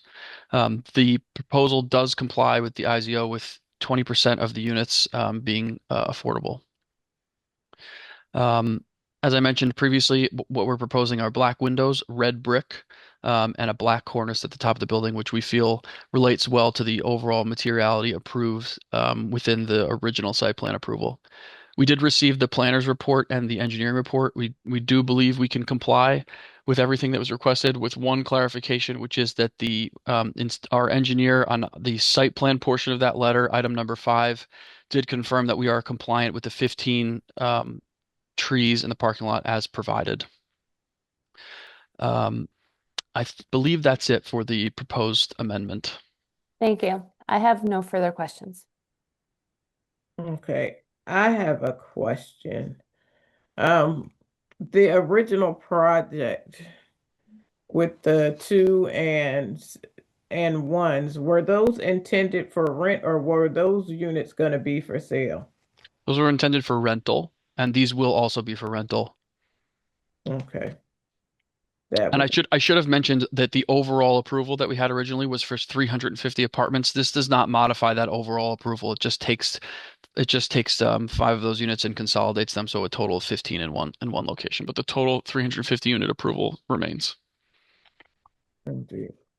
All right, if you could give us back the screen. Sure. Mr. Trafficante. Yes, ma'am. I guess whoever can answer. Now, I understand, I've been told in the Newark Riverfront redevelopment plan that if you're within 1,500 feet of a light rail system, no on-site parking is required. But the question my office has is, can anyone testify as to the number of required electric charge vehicle parking spaces on site? I've been told 12 is only one is required and 12 is being provided. I don't see how you arrive at that.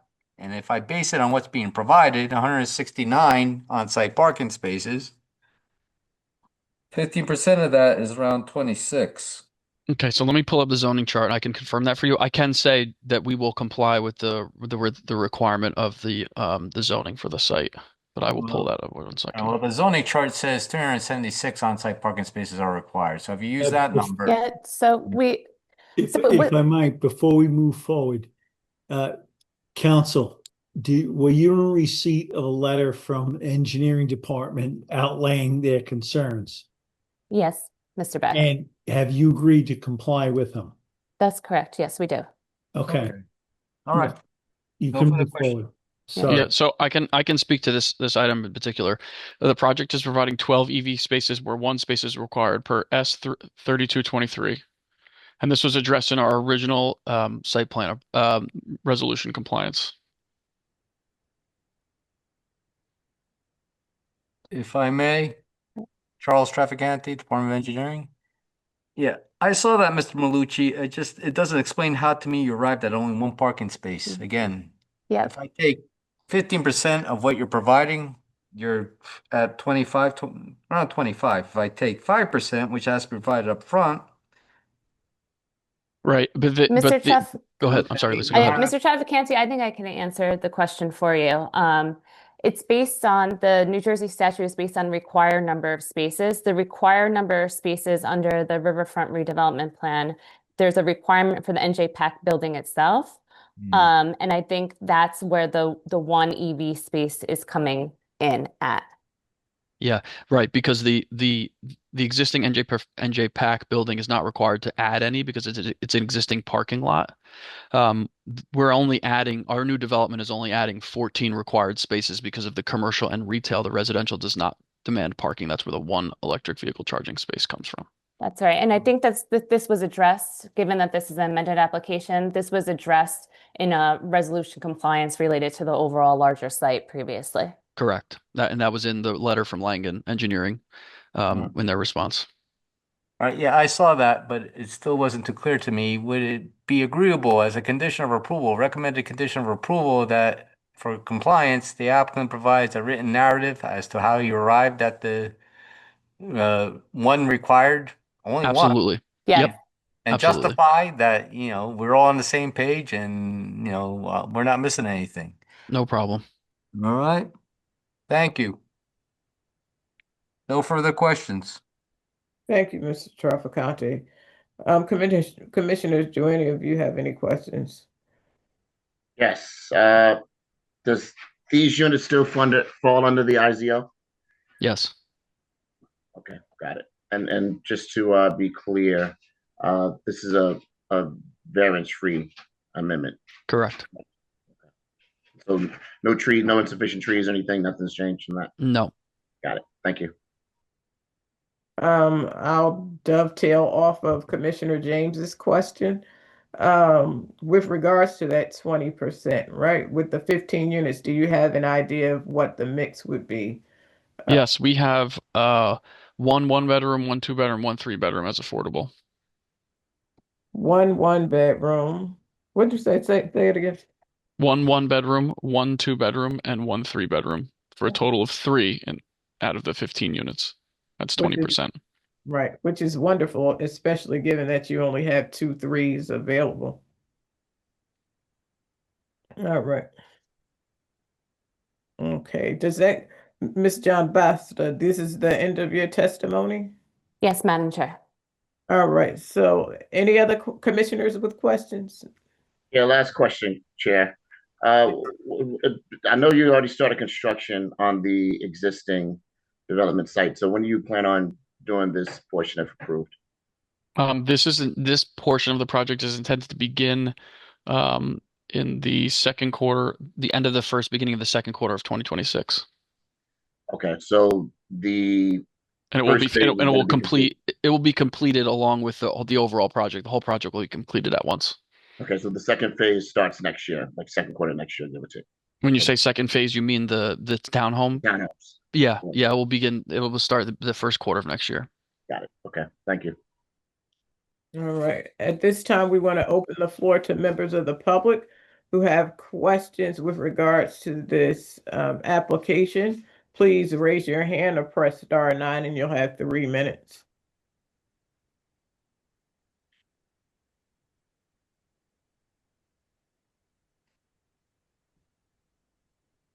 Seeing none. All right. Madam Chair, so move. Second it. Moved by Commissioner James, seconded by Commissioner Baez. Madam Secretary, roll call, please. Commissioner Austin? Yes. Commissioner James? Someone's watching TV. Please turn the TV down. Commissioner James? Yes. Commissioner Miles absent. Commissioner Silva? Commissioner Silva? Yes. Commissioner Roundtree? Commissioner Baez? Yes. Commissioner Timmons? Yes. Commissioner Jordan? Yes. Commissioner Purdy? Yes. Madam Chair? Yes, your application has been approved. Great. Thank you. Thank you very for your much. time. Have a good evening. Have a good night. Happy holidays. Happy. Please. All right. All right. Do we have minutes to memorialize?